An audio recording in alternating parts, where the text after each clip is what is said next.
Hey, what's up guys? MKBHD here. We're back, and yeah, you got me. I've been using the OnePlus 8 Pro daily for about 2 weeks now. And I gotta say, they did it. They finally did it. They just went ahead and made a flagship, like a bona fide, complete feeling flagship phone, finally. Now there are still a few snags, and I will nitpick about those because that's what you do in a phone that starts now at $900.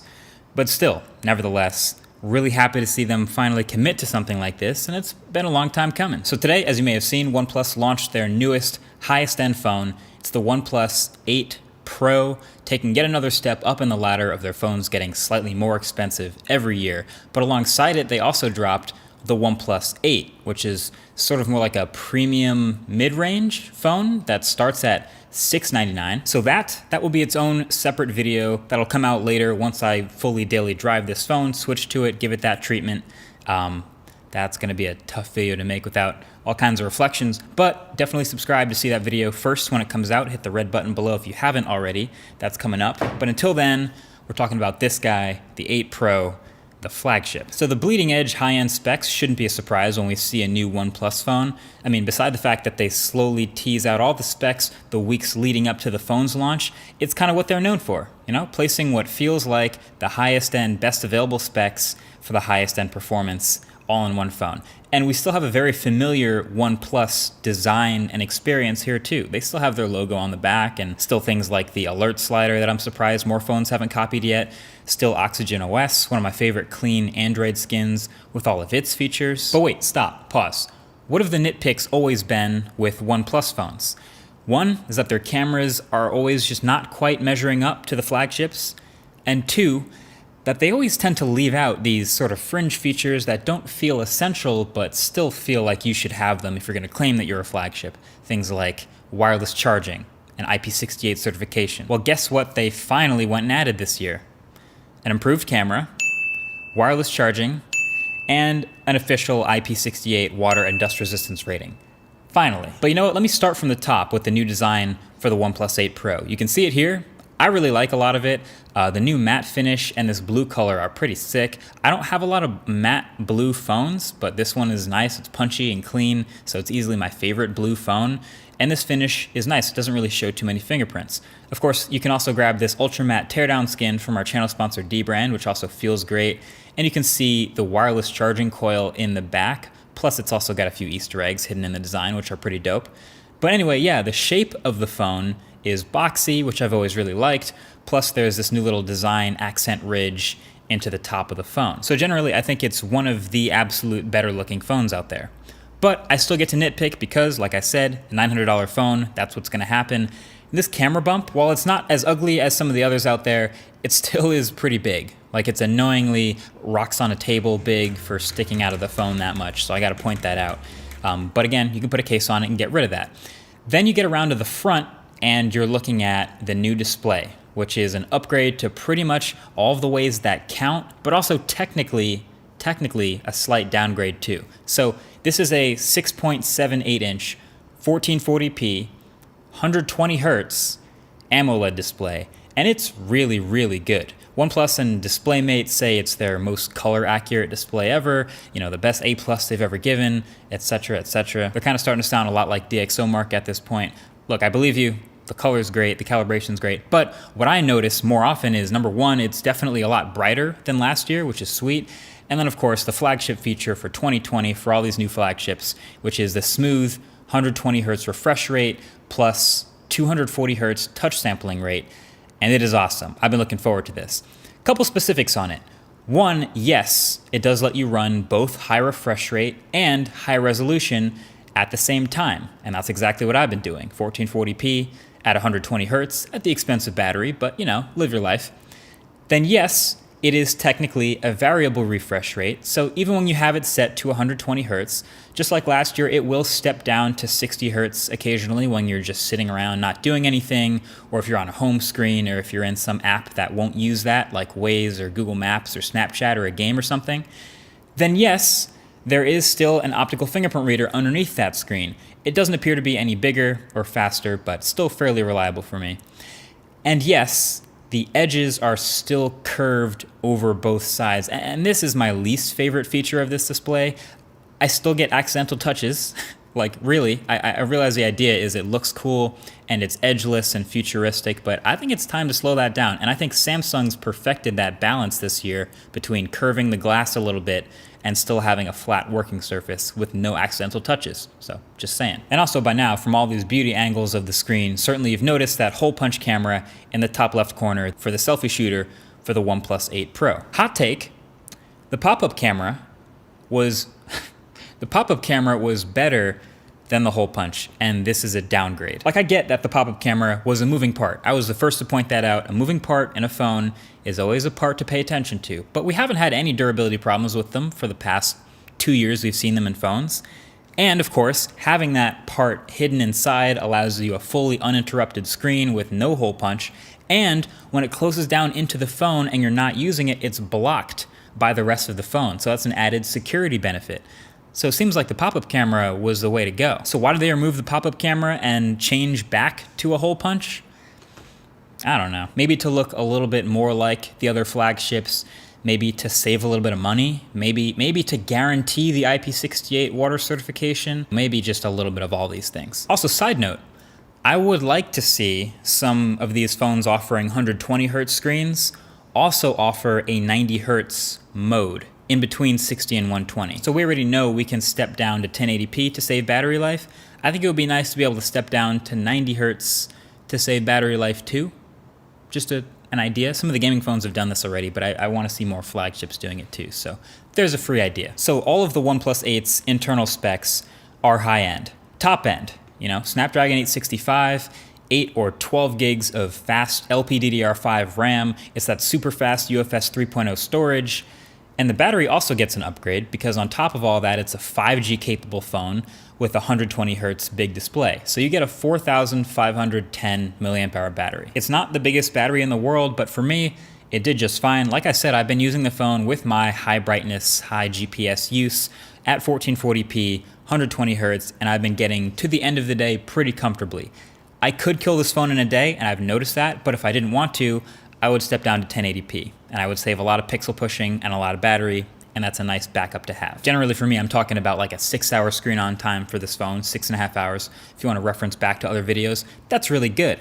But also something to note is for me, the charging habits of your phone can change what you think of the battery. And OnePlus phones are known for having fast charging. This one's no exception. You still have their high-speed Warp Charge 30T, comes in the box. And that can get you from 0 to half battery in like 25 minutes. But what's new to this phone is wireless charging. Finally, OnePlus is putting the little charging coil behind the glass back and enabling wireless charging. And on top of all that, even better, it's fast wireless charging. So 30-watt wireless charging is what they're claiming and sharing with everyone, which is really nice. That's fast. That's going to top up from 0 to half battery in half an hour. But there's a catch. You only get fast 30-watt wireless charging with this phone with this exact brand new $70 OnePlus wireless charging stand. You need this accessory to get 30 watts wireless charging on this phone. And that's because it is not 30 watts of purely Qi wireless charging. So OnePlus has worked on this special high-end wireless charging tech, and to be fair, it works exactly as advertised. The stand is nice, it has some little quiet fans in there, and it does some special voltage and thermal management to get the peak 30 watts wireless charging out of it. But if you put another Qi-enabled phone on that wireless charger, it charges slower. And if you put the OnePlus 8 Pro on any other Qi wireless charger, it charges slower, because that tech was proprietary. So the OnePlus 8 Pro still supports regular Qi wireless charging, but only universally at 5 watts, which is pretty slow. It works, but it's pretty slow. So for me, I'm not gonna replace you can't see it, but I'm not gonna replace the wireless charger at my desk with the OnePlus one, because I have other Qi accessories like my AirPods Pro or my iPhone or literally any other Qi phone that I want to charge faster wirelessly. So I'm just going to stick to wired warp charging in the car and pretty much everywhere I need it. But at home, I have a Pixel stand at my desk, and I can just leave it there to slowly top up overnight and wake up with 100%. So I'm glad to have wireless charging, but there is that little snag. So then there are the cameras. Quad cameras on the back of this phone, and here are the numbers, which maybe mean less than ever these days, but it's a new 48 megapixel main camera with OIS. Then there's a 48 megapixel ultra wide with macro mode, which, fun fact, is the same sensor as the primary camera from the OnePlus 7 Pro. Then there's a 3x telephoto camera, and believe it or not, the fourth one is a 5 megapixel color filter camera. So that's your array. And I'll just go ahead and say it, the OnePlus 8 Pro is a flagship quality camera right in line with Galaxy S20 and Huawei P40, and just short of the Pixel and the iPhone. There, I said it. It's spitting out sharp 12 megapixel images with nice dynamic range and colors. A bit overexposed sometimes, that's where it misses, but generally these are nice photos. Also, sorry in advance for slightly less outdoor photos. The whole shelter in place quarantine thing clearly means I also have less people subjects, but yeah, you can tell this is a confident, nice camera, no autofocus issues at all, especially when you give it some light, and even sometimes when you don't. It's nice. I like it. You are still gonna get more fringing with close-up subjects. I take a lot of close-up subject photos, and that's the downside of a big 1/1.4 inch sensor. But again, that just seems like par for the course for flagship cameras right now. Big sensor, usually sharp photos, but get some fringing when your photos are close-up subjects. The night mode is pretty good, which is nice. Max zoom is 30x from that telephoto camera. I don't think it's very usable at 30x. It's barely passable. Galaxy S20 Ultra is still going to be the zoom champ for that sort of range, but hey, 10x is fine, and 3x is definitely usable. And I have pretty much no use for that color filter camera. The selfie camera, you guys have asked for it. I usually don't get too into the selfie camera in smartphones, but I'll do it. I'll start taking selfies now. It's part of the job. And I gotta say, this one still seems to struggle with proper exposure, and maybe that's gonna happen more for people with darker skin like myself, but other than that, it's still looking pretty good with detail. And video from this camera is also good, especially with color and stabilization at 4K. And you can see no 8K video here, but you know, you're not touching the iPhone when it comes to the absolute best video quality in a phone right now, but this is still good flagship quality. Color me impressed. I think some people took me saying that the camera was the worst part of the phone last year as like some sort of horrific flaw in it, when really it was like the rest of the phone was so incredibly good that the okay camera was the downside. But again, now we're looking at a flagship quality camera, and they've also been notoriously pretty good with updating them over time and getting better with camera quality. That's been nice. Plus there'll probably be a Gcam mod in the next couple weeks, hopefully, if you want those sweet pixel contrasty photos. So yeah, thumbs up on the camera. And then OnePlus phones have long been some of my favorites, specifically because of the software and optimized experience. This is Oxygen OS on top of Android 10, and that's no exception here for this phone. There's tons of little tweaks and optimizations and improvements and little tightened up animations all over the place, but it never feels overloaded like some other overlays. They actually removed the Oxygen OS shelf to the left of the home screen, and it's just Google's Discover page now, like a pixel. And there's really high quality haptics in this phone. Again, I love that. And then in software, there's just a couple new software features here and there that are nicely executed. There's a new dark mode 2.0 theme, some new dynamic wallpapers tucked in there, and just a lot of aesthetic tweaks generally, but they do a good job of not feeling overly cartoony. And then there's a new motion graphics smoothing toggle that works with certain apps. You can see the whole compatibility list here for my phone. And it worked pretty well when I tried it for like 2 minutes, but I feel like I'm against motion smoothing like on principle at my core, so I turned that off pretty quick. But you might remember that what's on my phone video with the Galaxy S20, where I go through all the things that I do, the little subtle software tweaks to really make it my daily driver and make it behave the way I want. That list of things is so much shorter on a phone like the OnePlus 8 Pro or a Pixel. This is going to be my new daily driver. So long story short, they finally made a flagship.